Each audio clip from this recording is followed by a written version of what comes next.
భారతీయ సనాతన సంస్కృతి సంప్రదాయంలో మానవ శరీరానికేను మనం నివసించే గృహానికి అవినాభావ సంబంధం ఉందండి. మీరు అద్దెల్లైనా సరే, సొంత ఇల్లైనా సరే, మనం ఎన్ని పనులు ముగించినా చివరికి ఇంటికి వెళ్ళొస్తాను బాస్ అని చెప్పేసి ఇంటికి వెళ్తాం కదా. ఏమన్నా లాడ్జీలో రూమ్ తీసుకొని ఉంటున్నామా? కాదు కదా.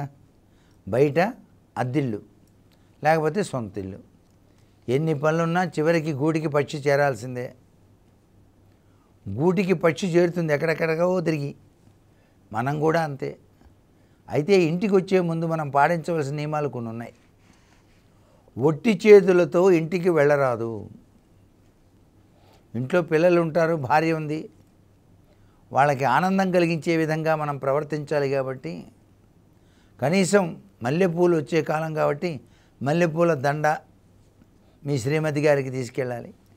అలాగే దేవుడికి రోజు నిత్యం పూజ చేసుకుంటాం కాబట్టి చామంతి పూలు, గులాబీ పూలు, మల్లెపూలు ఇవన్నీ కూడా కలిపి ఒక ప్యాకెట్టు.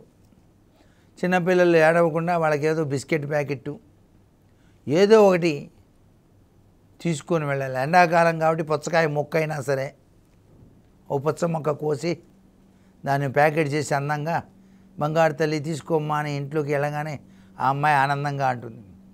ఆడపిల్ల లక్ష్మీదేవి నవ్వుతూ ఎదురొస్తుంది చిన్నపిల్ల. ఆమె ఇచ్చేటువంటి ఆనందం మనకి వర్ణనాతీతం కదండి. అట్లాగే ఇంట్లో పిల్లలు ఉండటం కూడాను సంతాన లక్ష్మి యొక్క ప్రభావం, లక్ష్మీదేవి యొక్క దివ్యవంతం. ఇంటికి దీపం ఇల్లాలే అన్నారంటే గృహలక్ష్మి ఆమె. ఆ లక్ష్మీదేవికి పూలు ఇస్తున్నారు మీరు తీసుకెళ్ళి. తల నిండా పూదండ దాల్చిన రాణి అంటూ ఆమె గీయటమే. అలా కనుక ఇచ్చినట్టయితే ఆమె కూడా ఆనందపడుతుంది. సరే, దేవుడికి నిత్యం కూడాను పూజ చేయడానికి మన ఇంటి ప్రాంగణంలో ఉన్న పూలన్నీ కోసి మనం పెట్టుకుంటాం. ఇలా నిత్యం కనుక ఎవరైనా చేస్తే కొన్నాళ్ళకి తెలియకుండానే లక్ష్మీ ఆగమనం బ్రహ్మాండంగా జరుగుతుంది. అంటే తరగని సంపదతో తొలతూగుతారు. తరగని సంపద. అమరావతిలో గృహం కొన్నారు,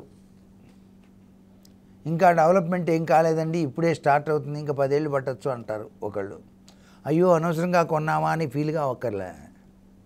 మీ అదృష్టం బాగుండి ఇంటికి యోగం పడితే వెంటనే రేటు పెరిగిపోతుంది. మీరు 50,000కి అయితే అది 10 లక్షలు అవుతుంది. అలా కూడా యోగం పట్టిస్తుంది లక్ష్మీదేవి. అసలు అమరావతికే యోగం పట్టబోతోంది శాస్త్రరీత్యా. అలనాటి శాతవాహనుల వైభవ యోగమంతా మరలా ఈ యొక్క విశ్వావసునామ సంవత్సరం నుంచి ప్రారంభమవుతుంది. విశ్వావసు, విశ్వమంతా సంపద అని. విశ్వమంతా సంపద ఇచ్చేది అమరావతి నగరానికి ఇవ్వదా?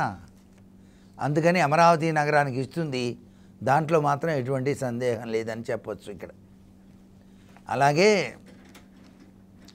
ఒక ప్రదేశాల్లో గృహ నిర్మాణం చేసిన తర్వాత ఎటువంటి చెట్లు నాటితే యోగం పడుతుందో కూడా తెలుసుకోవాలి. యోగతత్వాన్ని ఇచ్చేది చెట్లు అండి. ప్రతి ఇంట్లో కూడాను మల్లె చెట్లు కంపల్సరీగా ఉండాలి. గులాబీ చెట్లు నాటేటప్పుడు దక్షిణ దిశలో నాటుకోవాలి, పడమర వైపు నాటుకోవాలి. మల్లె చెట్లు నాటేటప్పుడు తూర్పు ఉత్తరం వైపు నాటుకోవచ్చు. అవి పెద్దగా పెరగవు కాబట్టి ఎత్తుగాని చెట్లు ఏవైనా ఉంటే,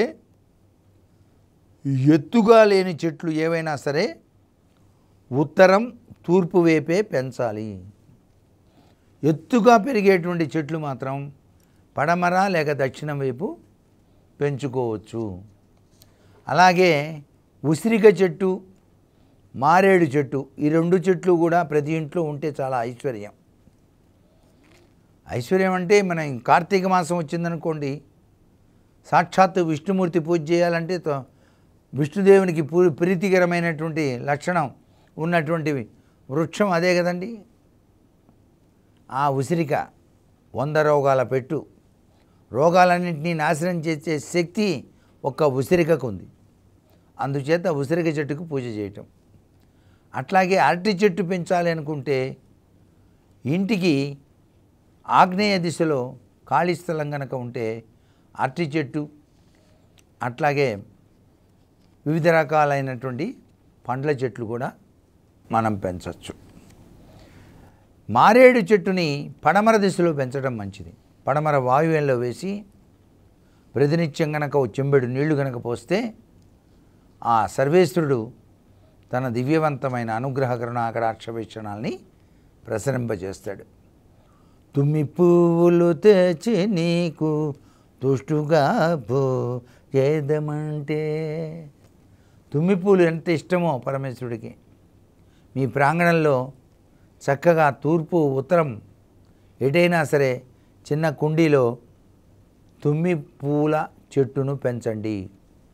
ప్రతినిత్యం కూడా 2 పూలు కనీసం అలా తీసి, అవి మధ్యల ఆకృతిలో ఉంటాయి పూలు, వాటిని పరమేశ్వరుడికి సమర్పిస్తే స్వామివారు తన దివ్యవంతమైన అనుగ్రహాన్ని మీకు ప్రసాదిస్తాడు. ఇవన్నీ పాటించి తరిద్దామా మరి? సర్వే జనా సుఖినో భవంతు.